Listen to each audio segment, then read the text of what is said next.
About the market action. Shishankar, hi, good morning.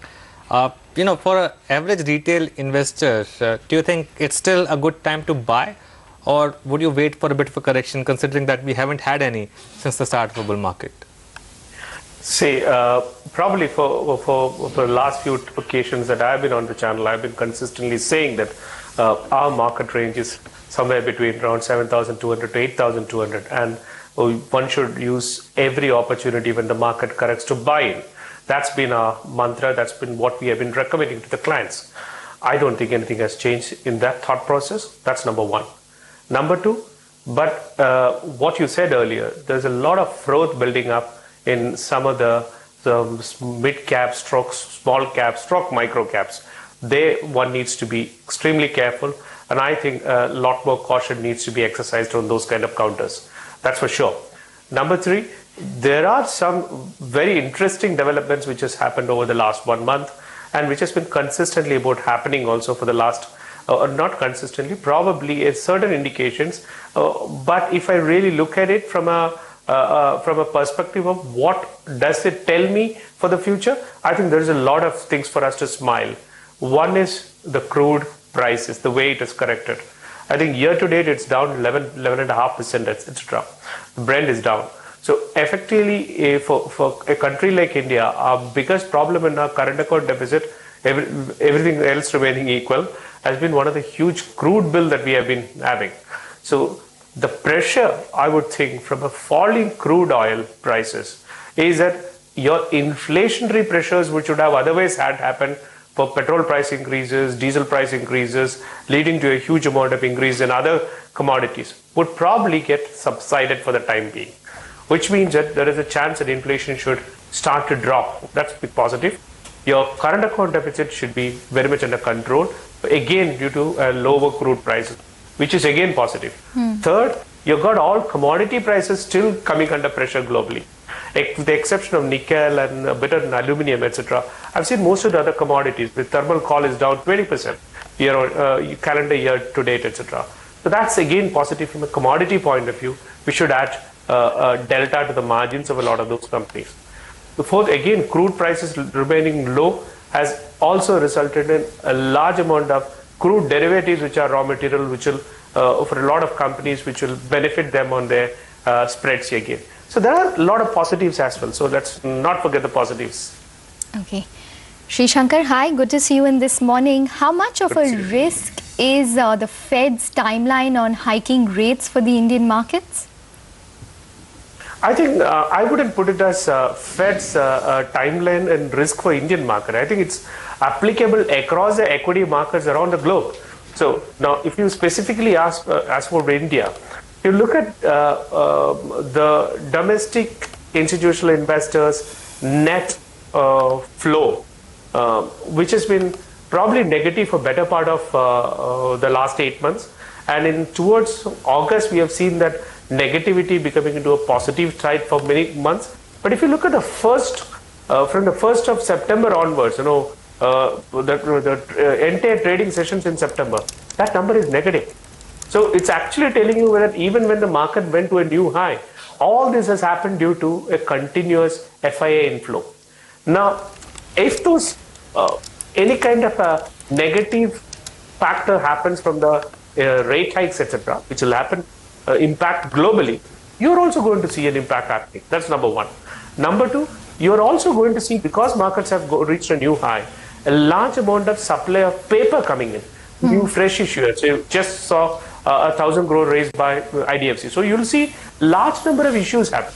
So now, whether there is an appetite waiting in the wings to take all this supply of paper, if the answer is no, then the markets will be under pressure, at least for the near term.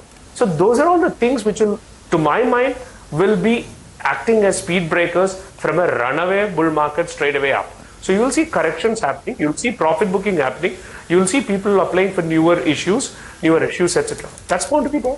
So I would rather put this across as not as an India-centric problem. It's going to be when that FII number starts to slow down. I think we need to be more careful. Okay, Shishankar, let's talk about some stocks then. Sun Pharma is down 4% today. Again, some FDA issues resurfacing here. How would you, how would you be placed on this particular stock now? You see, that's just to my mind, it's a knee-jerk reaction on whatever the FDA inspection, etc.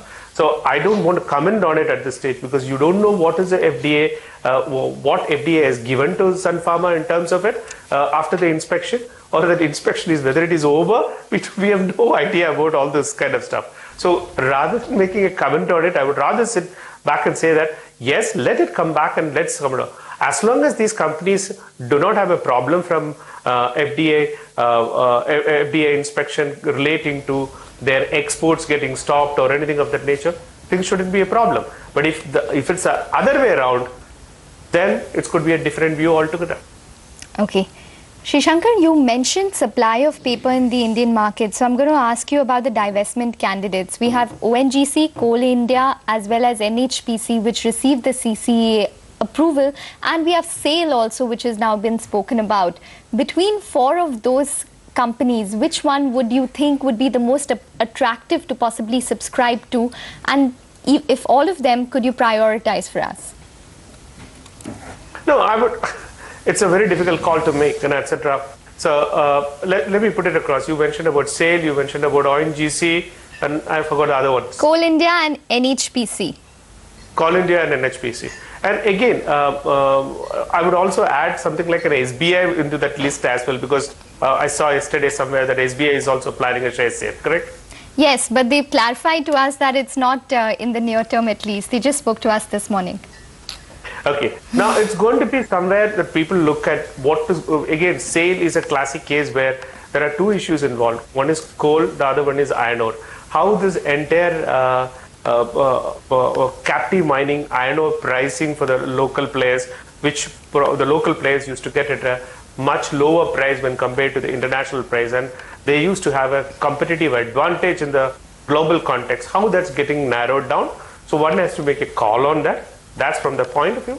Then ONGC, what is going to happen to the crude prices? If the crude prices goes down, and how much is going to be the cross subsidy that ONGC had to bear is going to get reduced to what extent?